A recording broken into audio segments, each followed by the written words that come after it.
अगले सवाल के लिए प्राची बताइए क्या बड़ा सवाल है। बिल्कुल, देखिए अगला सवाल यह है कि क्या मुद्दा रहने वाला है, कौन सा सबसे बड़ा मुद्दा यूपी चुनाव का है, ये अगला सवाल है। रोहित जी। बिल्कुल प्राची, आइए इस सवाल का जवाब भी ढूंढ लेते हैं। और इस सवाल का जवाब जो दिया है जनता ने सर्वे में वो है 30% कह रहे हैं कानून व्यवस्था, 14% कह रहे हैं राम मंदिर, 15% कह रहे हैं किसान आंदोलन, बेरोजगारी 17% कह रहे हैं, सामाजिक सौहार्द 3% कह रहे हैं, बिजली सड़क पानी 3%। आप सोचिए, महंगाई 15%, ये भी अलार्मिंग है। और अन्य की बात करें कि और भी कई मुद्दे हो सकते हैं, 3% ऐसे हैं जिनका कहना है कि और भी मुद्दे हो सकते हैं, लेकिन सबसे बड़ा कानून व्यवस्था और उसके बाद बेरोजगारी, और इसके अलावा अगर आप बात करें किसान आंदोलन और राम मंदिर 14% लोगों का कहना है। तमाम मेहमान हमारे साथ मौजूद हैं और बिल्कुल इस चर्चा को मैं आगे बढ़ाऊंगा। और इस वक्त हमारे साथ सत्यदेव पचौरी साहब हैं और साथ ही साथ अभिषेक मिश्रा साहब हैं। बाकी दोनों मेहमान डिबेट में नहीं हैं, शायद वो कहीं व्यस्त थे। लेकिन हकीकत में जो अभी तक हम महसूस कर रहे हैं उत्तर प्रदेश में, वो उत्तर प्रदेश की राजनीति की तस्वीर इस वक्त यही है। यही दो लोग हैं, यही दो पार्टियां हैं जो सीधे तौर पर लड़ती हुई दिख रही हैं, वो चाहे टेलीविजन स्क्रीन पर हो या फिर जमीन पर हो। बाकी लोग जैसे डिबेट छोड़कर चले जाते हैं या जा रहे हैं, लगभग वैसी स्थितियां परिस्थितियां बनती जा रही है। पचौरी साहब, अब आखिर में हम इसको कंक्लूड कर रहे हैं, इस पूरे सर्वे को हर पहलू पर हमने नजर डाली, हर चीजों पर नजर डाली। देखिए इतना तो है, अभी आप सरकार तो बनाते हुए दिख रहे हैं, लेकिन समाजवादी पार्टी भी लगातार उस रफ्तार से बढ़ रही है महीने दर महीने। क्या कहना है, इस रेस में आप आगे बढ़ जाएंगे या सपा का की जो साइकिल है उस पर ब्रेक लगा पाएंगे? क्या कहना सर आपका? देखिए, अभी हमारी तमामी योजनाएं कंप्लीट नहीं हुए हैं, चल रहा है। नवंबर दिसंबर तक आप देखेंगे कि जनता का रुझान योगी जी के साथ होगा, मोदी जी के साथ होगा, क्योंकि उनको मालूम है कि केंद्र में और प्रदेश की सरकारें मिलजुल कर काम करेंगी तो विकास तेजी से होगा। और वो जानते हैं कि योगी जी के रहते हुए उत्तर प्रदेश में कानून का राज्य स्थापित होगा, योगी जी के रहते हुए जातिवाद खत्म होगा, योगी जी के रहते हुए भ्रष्टाचार खत्म होगा, और योगी जी के रहते हुए एक जिला एक इस्पात योजना जो योगी जी लाए थे उसके माध्यम से लोग को रोजगार मिलेगा, स्वरोजगार मिलेगा। इसीलिए लोग चाहते हैं कि योगी जी फिर से मुख्यमंत्री बने।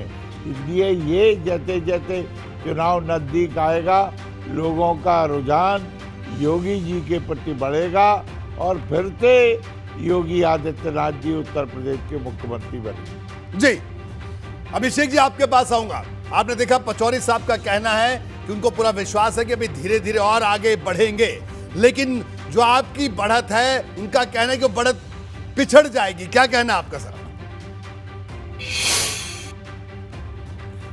रोहित जी, 2-3 बातें कहूंगा। पहली चीज तो सांसद जी ने मान लिया आज पूरे देश के सामने कि ये सच है कि कोई भी काम इनकी सरकार पूरा नहीं कर पाई। अब ये बता रहे हैं कि नवंबर दिसंबर तक पूरे हो जाएंगे। चलिए वो भी कितने दिन, 10-20 दिन की बात और है, वो भी सामने आ जाएगा। हमको पता है 20 दिन में कितना काम होना है उत्तर प्रदेश में। उत्तर प्रदेश गड्ढा मुक्त 5 साल से हो रहा है, आज तक नहीं हो पाया। 15 दिन में किसान का भुगतान होना था गन्ने का, आज तक नहीं हो पाया। 2 करोड़ नौकरियां हर साल देने वाले थे ये लोग, आज तक नहीं दे पाए। अपने ट्विटर अकाउंट से जिस लेखपाल का वीडियो ट्वीट करते हैं उत्तर प्रदेश मुख्यमंत्री, वो भर्ती समाजवादी सरकार की हुई थी।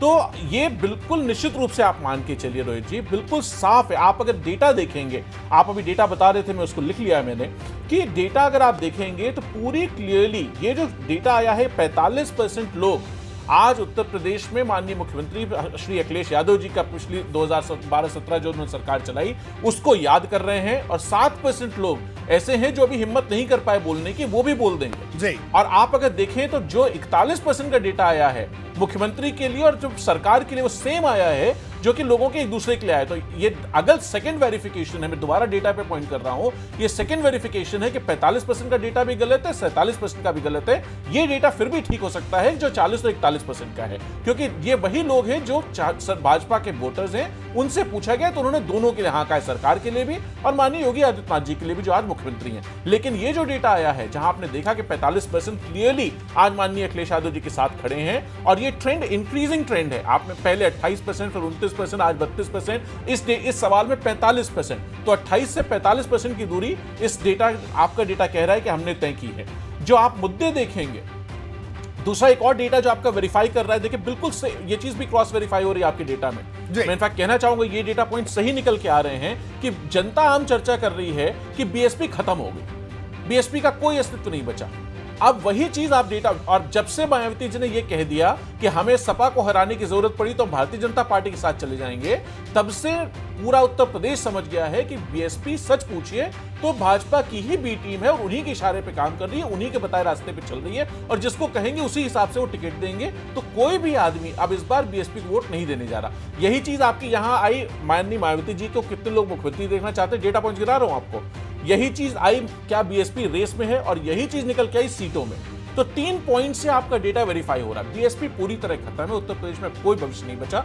आने वाला चुनाव सीधा सीधा पूरी तरीके से माननीय अखिलेश यादव को मुख्यमंत्री बनाने का चुनाव होगा, समाजवादियों को दोबारा जिम्मेदारी देने का चुनाव होगा। और मैं आपको विश्वास दिला कह सकता हूं कि हम काम करके दिखाएंगे। जो ये बता रहे हैं ना कि इन्होंने कोई काम नहीं किया, मैं आपको बताता हूं, समाजवादियों ने 22 महीने में एक्सप्रेसवे पूरा किया था, 23 महीने में मेट्रो पूरा किया था। लखनऊ में आप शहीद पथ पे चलेंगे तो चाहे डीजीपी हेडक्वार्टर की बात हो, जिसकी फोटो माननीय मुख्यमंत्री जी के एडवर्टाइजमेंट में आजकल रोज चल रही है, जो टीवी पे चल रहा है, जितना काम है उसमें से 100 में 100 काम समाजवादियों के हैं। मैंने आपको ओपन चैलेंज किया, हरदोई का मेडिकल कॉलेज जाएं, माननीय पचौरी साहब देखाएं, बहुत सीनियर लीडर हैं, पता नहीं किस दबाव में ऐसी बातें कर रहे हैं, लेकिन मुझे लगता है शायद उनकी पार्टी है तो पार्टी को बचाना उनका जिम्मेदारी समझते होंगे इसलिए कह रहे हैं। लेकिन मुझे लगता है वो जितने सीनियर लीडर हैं उन्हें सच बोलना चाहिए, उन्हें उत्तर प्रदेश के हित की बात करना चाहिए, उत्तर प्रदेश के हक की बात करनी चाहिए। और आज उत्तर प्रदेश का हित इसमें है कि भारतीय जनता पार्टी की विदाई तय है, ये मान के चलिए जनता ने फैसला कर लिया है, सत्ता अब इनको खाली करनी पड़ेगी। आज जनता का विश्वास उठ गया है। हिंदू मुसलमान की राजनीति जिस तरीके से धर्म पे लड़ाने का काम इन्होंने किया है,